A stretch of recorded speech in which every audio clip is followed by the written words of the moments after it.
do you think that it's strange that we let physics handle those big scale questions?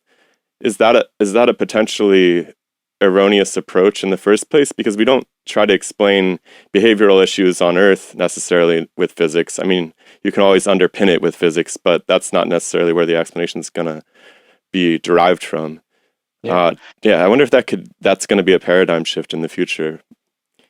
I think you're right, and funny enough, that argument, that debate, whether everything is really reducible to physics, um, used to be a philosophical debate. People have been debating this for hundreds of years, longer, I guess, and that it is no longer a philosophical debate. So people like Eric Hull and his work have actually now produced mathematics that shows that in some classes of systems there is work done at higher scales that is not visible at lower scales. Like it's math now. It's a rigorous. In fact, it's a software toolkit that you can use. And so I find that astounding. That major philosophical question has now been moved into the realm of an empirical kind of scientific question, and it's been answered. There are systems where that just isn't true, but so that seems to be answered, but I want to make a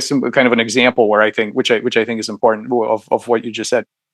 So think about let's think of, and I know this is a morass, so I don't necessarily want to get into the whole debate, but I think it's a good example. The issue of what do we mean by free will, right? What is the sense of free will that actually means anything? So Dan Dennett has a great book on it.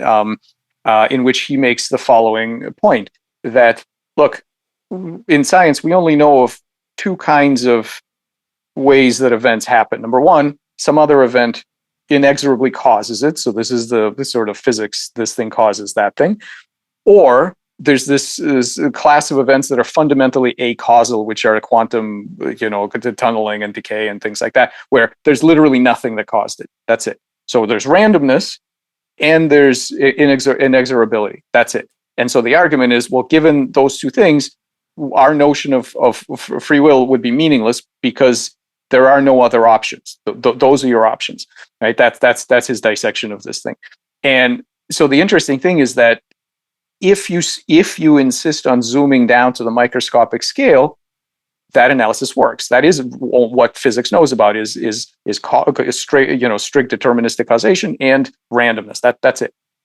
But all of that is predicated on this fundamental assumption that we're going down to that level. Who said you had to go down to that level? And so to me, if we were going to have a useful definition, I don't believe that a useful definition of free will is to be found at these microscopic scales. I think free will is something that is exerted over weeks or years. And so then, right, over patterns in your life, over ways that you change the propensity to have certain thoughts in the future. You can't control the next thought you're going to have, but you can control the distribution of thoughts you're going to have 10 years from now if you undertake specific, actions. So this just goes to, regardless of the free will question, I'm just pointing out that I think you're absolutely right. Once you've committed that physics is the sort of final judge, you get a certain kind of answer. But that doesn't have to be there, right? There are other levels that are clearly critical. And it seems to be failing, moreover, right? I mean, in so much, the dark matter question is a really prime example where you have to essentially break physics to explain the motion of the stars if you want to use the atomic property of gravity to explain the motions of the stars. But if you consider that the stars are doing what they want to be doing for whatever reason that you don't understand, then you're in a whole new sea of hypotheses. But of course, you don't have a mechanism to suppose that they have any means of expressing their will, or that that they have a mind at all in the first place. But it's interesting that people are willing to break physics. Black holes are another great example, but people are willing to literally say, well, physics doesn't work here, or we'll have to modify physics in some way, rather than consider that there might be some theory of mind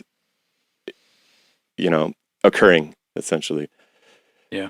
Well, yeah, I don't know. So I'm not. I don't have any expertise in that, but I know that Don Hoffman has talked about this, right? And this idea that all the whole notion of space time, according to him and other physicists, is going to go out the window. So I don't know. That's Space time that's is beyond. doomed. That's right. Yeah, space time is doomed. Exactly. Yeah. Yeah. That's beyond my pay grade. But yeah.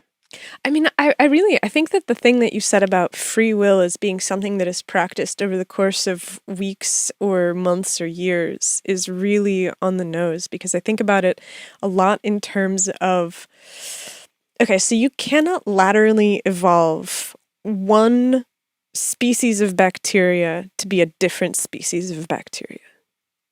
You can exchange some DNA, you can switch them around and have them take on some characteristics, but I don't think that it's possible. And I hope somebody in the comments can prove me wrong, because this would be fascinating, where you take like a streptococcus and you evolve it into a spirochete or something.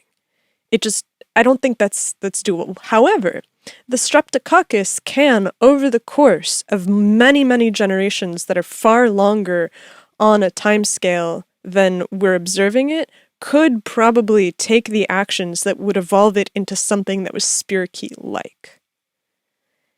And I think that that's the only real path of differentiation. And I even see humans at this point right now where we're in the business of creating intelligences. We're in the business of creating new minds. We're in the business of learning how to tell cells what to do depending on where they are. And I feel like we're standing on this cusp of a speciation event. I feel like we're standing on the cusp of this like magnificent change in what it means to be human.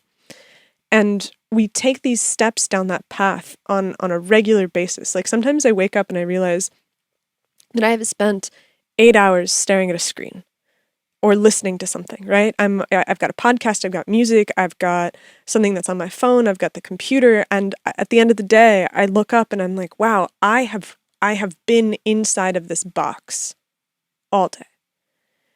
And that feels like the speciation event is already coming for me, because as we create these neural networks that nobody really knows how they work or whatever, and they're doing stuff and they make it really useful for us to keep making them, we begin to live more and more inside of them.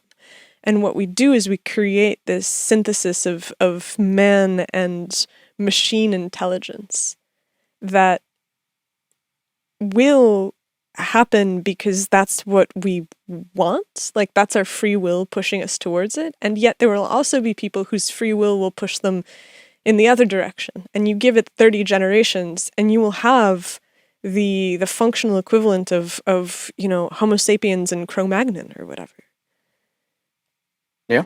And that feels spooky and weird to be watching happen. Yeah. I mean, it is spooky and weird, but it's not new. So you can imagine. So think about wheat, right? If you've seen what wheat used to look like, and what happened when we decided that we were going to plant some wheat, and all the kind of, and again, I'm not an expert in this, but I'm sort of aware of this idea that the wheat domesticated us in an important way to induce us to spread the wheat all over the place. There's way more wheat now than there ever had been. By changing its properties, we become a vector for the wheat. Now our behavior patterns are completely different, because now we have to stick around the place where the wheat's growing. We're not wandering around. So now we're defending this area because you got to plant it and you got to wait for it. It completely changes the dynamics of how many humans can exist on a plot of land, but also what their life is like when they're sitting on this plot of land. So that being co-evolved with an agential technology like wheat that we do not understand. The people planting the wheat, they don't know how the wheat works. They don't know what's going to happen, 100 generations later, how humanity is going to be transformed metabolically, behaviorally, right? So all of these things are true. And the same is true with all the tools that we have, the toothbrush, and right, and antibiotics and hand washing and things like this. These are major changes.